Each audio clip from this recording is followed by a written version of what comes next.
But yeah, like what you were saying about comedians and how did you say it? Something about not crying. So, something like that. We laugh to keep from crying. Yeah, there you go. We laugh to keep from crying. I think that's true. I think any comedian has something, that hurt them pretty bad for them to... How important is it to you to figure out what that is, to move on, to let that go, whatever that is, in terms of the craft? How important is that? I know, like the Beatles, they had an acid phase, right? So growing up, terrible role models, I thought, okay, well then I need to try that, because that's what artists do, is what I thought. Do you feel maybe not tapping into that source of pain? Do you feel like that would hinder some sort of, your whole well of comedy, whatever that is for you? Do you feel like that, you don't want to tap into that, you don't want to know what that is necessarily, because it's kind of shitty, when we admit to ourselves that we use it, but we need it in a way, right? Right. Well, I feel like there's one main source for me, right? But then life goes on. And so different things start happening day to day that may cause pain. Like in October, my grandmother passed away. And that was really tough. And that's not something that happens, every day to people. You have one grandma, she dies once. But I can use that example because I immediately started writing jokes after she died. And then I felt bad. I was like, well, I'm like joking around. My grandma just died, and I was like, well, I'm not offending her. She's dead. But it was helpful for me. And these jokes were funny, and they hit hard, and they were good. And I used them at Cena, and I still use them every so often. But when I wrote them, I cried. I was crying the whole time. But it was a release, and from then on, I feel like it was a lot easier to deal with. You mean the grief? The grief, yeah. Wow, that's kind of fascinating to me. Now, I don't mean to pry, because I do want to talk about, I think we bring our childhood shit with us. I mean, and you're going to bring your 20-year-old baggage into your 30s and so on. That's just life, human condition and all. That just really fascinates me on how you processed your grief and your pain, and you kind of were productive about it. Do you see it that way? I mean, what sort of material did you write during that time? Well, I could tell you one joke that I wrote, and I was actually thinking it at the viewing. We were there to see my grandma before she got cremated, and my sister was sitting in the pew behind me. And I turned around and I told her, "Thank God this isn't The Walking Dead. Am I right?" And then she's like, "Dude, what the hell? Like, we're at grandma's, funeral." But she laughed too, and like afterwards. but it's true, because like, who wants to kill grandma again? Like, nobody. That's terrible. But it helped, because if I let myself feel like all the pain, I think I'll lose myself. Okay. Have you ever in your life, in your timeline, felt all the pain? I believe so, yeah. And did you lose yourself? I did. And was comedy affected? Yes. In a positive or a negative? In a negative way. I had stopped doing comedy because it affected me so much. I think it's the greatest loss I've ever suffered in my life. Well, tell me more about that. I mean, how long did you stop doing comedy? I stopped doing comedy maybe for 9 months or a year or so, but also a lot of that's repressed. So it's hard to bring up some of those memories, but yeah, it was like my rock bottom. Wow. Were you performing comedy in high school? Talent shows, things like that? I did more acting in high school. I did a lot of theater and monologues, stuff like that. Is there a difference to you between going up on stage and performing at an open mic and reading lines and acting in front of people? Oh, yes, definitely. Tell me about that. Well, my stand-up is my pain. It's, not every joke comes from my pain. Maybe a little bit. But most of them do. So when I go up there, it's me talking to people. It's me being personal. It's who I am. And reading lines is someone else's words. It's a character. Wow. Do you write for theater or for screenplays, things like that? I did write a few plays, and I directed some myself as well. And that was a lot of fun. But not so much. I do write stand-up comedy, and I do write sketches. Wow. In school, I mean, I know you told me that story of, your friend, you signed their shoes. Yeah. SNL was big for me too. I remember growing up, and I think when I first started watching SNL, what's that guy's name? Dennis? No, not Dennis Leary. Oh my goodness. The guy that interviews Joe Dirt in the movie Joe Dirt. But that guy, I can't remember his name right now, he was hosting Update. Like, that's how long ago I started watching. His name. I can't remember his last name. And I feel so bad. But that guy's funny. And I remember Norm Macdonald and all these guys. Yeah. Like, that was like my era, and SNL blew my mind, It was real art. Even when people bombed, I remember jokes that didn't hit. You know what I mean? From like my childhood, and that really stuck with me too. And those guys were stars. Seeing Sandler, seeing Farley, and all those guys. Who were some of those guys for you? Well, for sure, when I started watching Saturday Night Live. It was in the 90s or like late 90s, early 2000s, and Will Ferrell was on there. Molly Shannon, Sherry O'Terry, Rachel Dratch, and like those heavy hitters, like really, I mean, I feel like that was a really good time for SNL. Like, it was super awesome. And then I started watching the older shows, and I mean, they had a lot of good stuff too. Like, it was just like so awesome. Like, but it built from there, from like the Will Ferrell time, and Molly Shannon and stuff. Do you still watch Saturday Night Live? No. No? Consciously? I just like do so many other things that. But it's not like a huge thing how it was for me before to watch Saturday Night Live every Saturday night. I see. Yeah. Do you still want to be on Saturday Night Live? It's like a half and half on that one. It's a 50-50.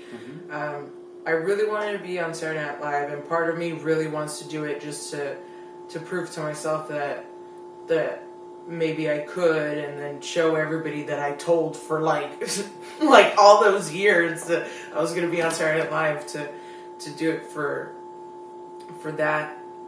But now that I'm older, I don't see Spotlight in the same way as I did before. And also, Saturday Night Live is way different than what I thought it was. Because you watch it as a little kid and you're like, wow, that seems fun and it's like super awesome. And I bet it is. And I bet it's like great experiences and stuff. But I think it was, what's her name from Saturday Night Live? She had like the big hair, Gilda Radner. She described it as having an uncle you don't like pay for your college tuition. Like that. And so you're getting like the best of the best with Saturday Night Live, but it's hard work and it's hard to do it. So I think if ever I was offered it, I'd take it. You would audition for it? Yeah, like if I was offered an audition, I'd definitely take it. Yeah. Wow. So how long ago was senior year for you? Did you graduate high school? Actually, I just graduated in 2015. Okay, so I dropped out several times, and I went back and I graduated in December last year. So, for lack of a better word, let's call comedy your dream. What were you doing with your dream during that era, from when you were supposed to graduate, whenever that was, and to 2015? Where was your dream during that time? What were you doing with it? What was your focus? It was there.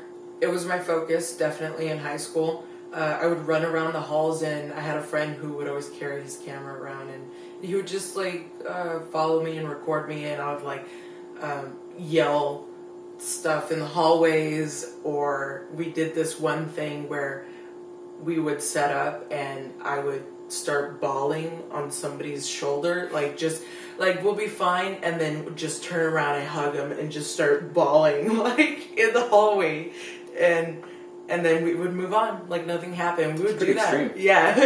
We would do that in different, to get different reactions. We would do it in different hallways, busy hallways in the high school and stuff, and we just a lot of weird different stuff like that,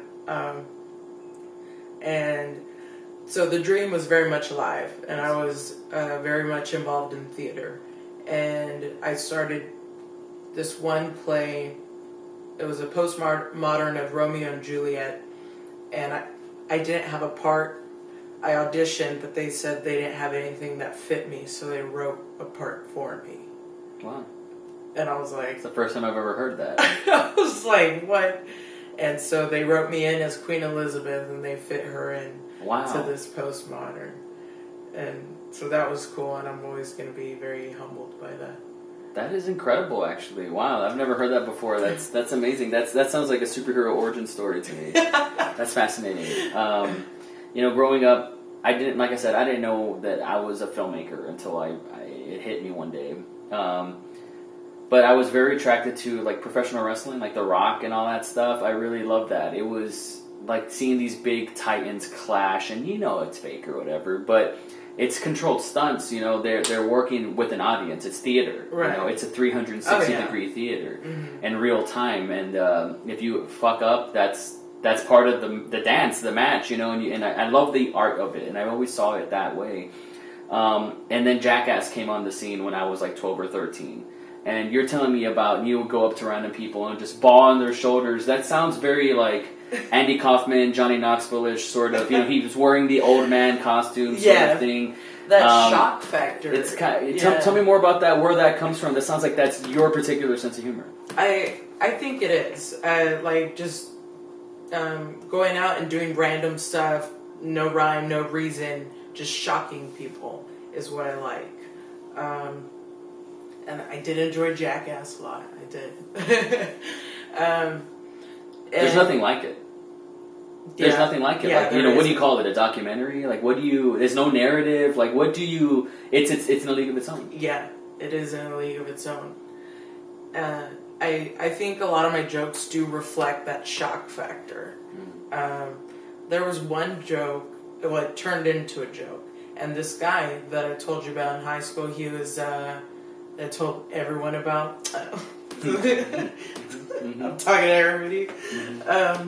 Well, he was filming me, and there was this group of hard gangster, the hardest guys in school, and they're always in a circle, and they're always rapping and stuff. And then right across from them on the other side was the rockers, and they always had their amps and guitars and stuff. And I would talk to them both. I would talk to everybody at that point in high school, because everybody wants to laugh. And so at that point, I didn't have trouble making friends like I did in elementary. They were all your audience. Yeah. Wow. That's really interesting. You said something that I hadn't heard in a long time, because I grew up and I liked extreme things as well. I would tell people when I was 8, 9, 10 that Marilyn Manson was my dad. I would tell people that, because I loved him so much, and he was very shocking. And I was never intimidated or scared by him. I was so curious and intrigued. But you just said, the shock value. And it just reminded me of that, because I think he went for that as well, shocking people, ripping the Bible and, whatever, doing things like that. Very dramatic stuff. I mean, going back, to your grandmother's funeral, it sounded like that Walking Dead joke came from, I'm going to say the most shocking, inappropriate thing that I possibly can right now. You're following a whim, is what it sounds like, an impulse. Yeah. Where do you think that comes from? I have no idea. You just trust it. I just trust it. And how has it served you? Because now, here we are, you're 23? 23. 23 years old, and you just got accepted in a very, very prestigious institution. Do you want to tell me more about that, and how a person from your background, with your sense of comedy, your style, if you will, and how you got to this type of institution? Tell me more about that. Well, I started stand-up when I was 17, and I met this comedian named Michael Brown, and he had come down for a headlining show at CNET. And I told him, hey, I've always wanted to do comedy. I want to be on Saturday Night Live, and super excited. And it was my first time at a comedy show at CNET, so I was like just super excited. And so he was like, well, why don't you just do it? And I was like, what? He's like, yeah. Like, why don't you And this guy was a comic as well? Yeah. He's like, why don't you just do it? And I was like, is it that simple? And I just did it. And I got a show at that time they were doing Wednesday shows and then encore shows on Fridays. So it was a headlining comedian named Shayla Rivera. And she's like, oh, you want to do comedy? Well, you can open for me on Friday. And I was like, and I got to writing, and it was probably the greatest experience ever of my life. Tell me everything about it. I thought I was making it. I still feel that way. Like, I feel like that moment, because it's not just one thing that defines making it. I feel like there's different stones in the path to wherever I'm going. And I think that was definitely a huge stone. And so I went up on stage. I was nervous. I had drank like a whole bottle of wine. And I was like 17 or something. But I was so nervous. But I went on there, and that video's on YouTube. So you can watch that. I did fall during that set. But it was great. There was an awesome crowd. They were hungry. And there weren't any female comics in the scene. And I was, if not the first comic, I was like the second. I think there was one girl who went up maybe like 3 times, but she disappeared. But I was like a regular comic. And I would do the regional tour at that time. They would go to Paradise and Westlaco, and they would different spots. And so I just started doing comedy regularly, and then I moved away. And when I moved away, I got pregnant. And I came back, and I did some shows while pregnant. I hosted some metal shows. But after I had my child, I did not do comedy for a while. And that was the thing I was talking about earlier that really sent me into the worst place I had ever been in my life. I gave that child up for adoption, and it crushed my soul. I don't think I'll ever recover from that. But I don't feel guilt anymore. And I know that my son's in a good place, and he's with someone I know. And she was actually my drama teacher. Oh. So, and she was like a mom to me. It's very kind of beautiful in a way, don't you think? I think so. Wow. She was like a mom to me, and theater was my love, and she meant a lot to me.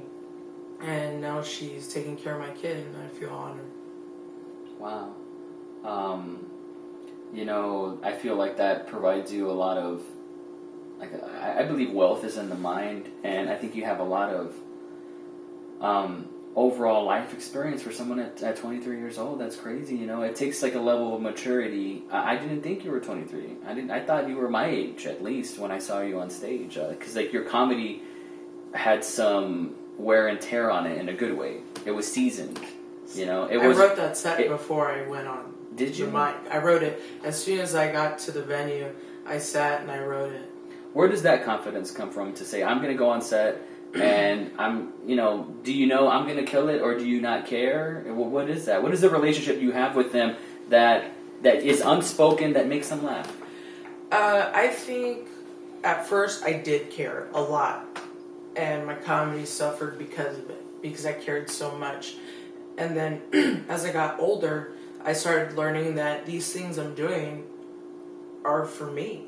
Like, that's why my whole like outlook on the spotlight changed. Because when I was younger, I wanted that attention, but now it's not so much the attention, but like, how am I going to deal with the stress of being an adult? Like, how am I going to deal with what happened yesterday? You know, like, so I get up there and I say what I think is funny, what makes me feel good, what I feel I need to put out there and give to the world. And if I can get one person to laugh, that's all I need. And I've had shows like that where, you know, like 2 or 3 people are laughing. So then I just move my attention to those people, because they're going to continue to laugh, and laughing is contagious. So I focus on them, and they start laughing more, and then everybody else will come in eventually. Wow, I've spoken to a lot of comics here in the Valley, and I know we always say the Valley like we're talking about fucking kindergarten or something, but, you know, I was talking to a lot of comics here, and that is the most wisest and maturest bit of information I've ever heard from a comic. You know, I think that's where the true comedy comes from in life, whether if you're a George Carlin, a Louis C.K., a Dave Chappelle, a Chris Rock, whatever. That's where it comes from. You know, is you do it for you. It's autobiographical. It's what makes you laugh. That's really courageous. So now you got accepted into the Groundlings. I did. Yeah. Tell me about that. Tell me, you know, what your plans are. How you're going to protect yourself, right? When you go out there. Tell me everything about that. Well. And why we should care. And why y'all should care. So last year, around this time, May 13th, I took a road trip and I stopped in LA and I auditioned for the Groundlings. And when I started stand-up comedy, it was like set. It was my dream. I'm going to audition, because to me, at first I thought that would be my gateway to Saturday Night Live, because I had that huge passion for it. And I saw a lot of alumni from there, and I was like, this has got to be it. This has got to be the Holy Grail. And so time went on, and I started getting discouraged. I was like, it's never going to happen. I'm never going to get to LA. And so I let it die a little bit. I would still go on the website like a dork every so often and be like, what's going on with Groundlings? And I was going on a road trip from Oregon down to the Valley. And I was like, I guess this is it. I guess I should stop and do that. Probably. Like that could be a good place to get something to eat. And audition for the Groundlings, because I had to. I couldn't just drive by and not, because I had thought about it for so long. And so I scheduled the audition. I drove over there. I drove with one of my friends at the time, and it got hectic, and I actually left them at Venice Beach. Wow. And continued to drive to Texas, because I was like, I can't do it. You are a fucking badass, you know that? I'm sure you've been told that before. Now, I'm probably enabling your behavior, but No. That's badass. You know, you're not a fluffy little princess, you know, that's afraid to get hurt and afraid to hurt others. I am afraid, but... You do it anyways. But I do it anyway. I That's have good. to. There's bravery in shitting your pants and diving in the water. Exactly. So you stop off at LA. Yeah, so I stop at LA, I audition, and I didn't have any good headshots. I had done a photo shoot before I left Oregon with a friend, but what they wanted was not a lot of makeup kind of thing, and I guess, I don't know, there was an issue with the photos. So I picked one, and then I was like, dang, I gotta print it out, because I was already there. I didn't have a headshot, and I was like, I gotta take it to the audition. And they actually have a shop, like, where they just, like, make a living off of printing out headshots. And I was like, wow, that's cool. Like, can't have that here in the Valley, you know. Right. Nobody needs that. So I went in there, and I gave her, like, a selfie I had taken when I was like 18 or something, and she's like, are you sure you want to use this picture because it's like really pixelated. It doesn't look very good. The lighting is bad. You know, she just had a lot of criticism. And I was like, yeah, like I look awesome. I'm gonna use that picture. Mm-hmm. And so she printed it out. I gave her the $5. I was like, you know, fuck you. And I took off and put it in a nice little folder. And it was pixelated like as all hell, like 8-bit, like fucking headshot, and like unrecognizable. But I liked it. And so I turned that in at the audition, and I was nervous. I drank like this little airplane liquor bottle in the bathroom at Groundlings. I was like, oh, like I took like one shot, and then I was like, I gotta do this. Wow. But I walked into the theater, and the first thing I saw right above the theater, it said, the Groundlings dedicate this theater to the memory of Phil Hartman. Wow. And I sat down, and I was like, who do I think I am? Why am I here? Yeah. Like, and I called my sister and I said, I can't do it. And she's like, you're stupid. You're fucking stupid. Like, you drove all that way. You're sitting in the theater. Like, just do it. And I was like, oh, you're right. Okay. Like, and I snapped out of it. And I did the audition. It was about 2 hours, I think. Wow. Because it was a group thing. I did that. And it was a lot of fun, and I think I got lucky because I had to do 2 scenarios, and one scenario was your son going off to college. So I used the pain that I felt from the adoption, and knowing that, hey, like I'm not gonna be there to see him off to college or whatever, and I used that and I based the scenario off of that. And it went well.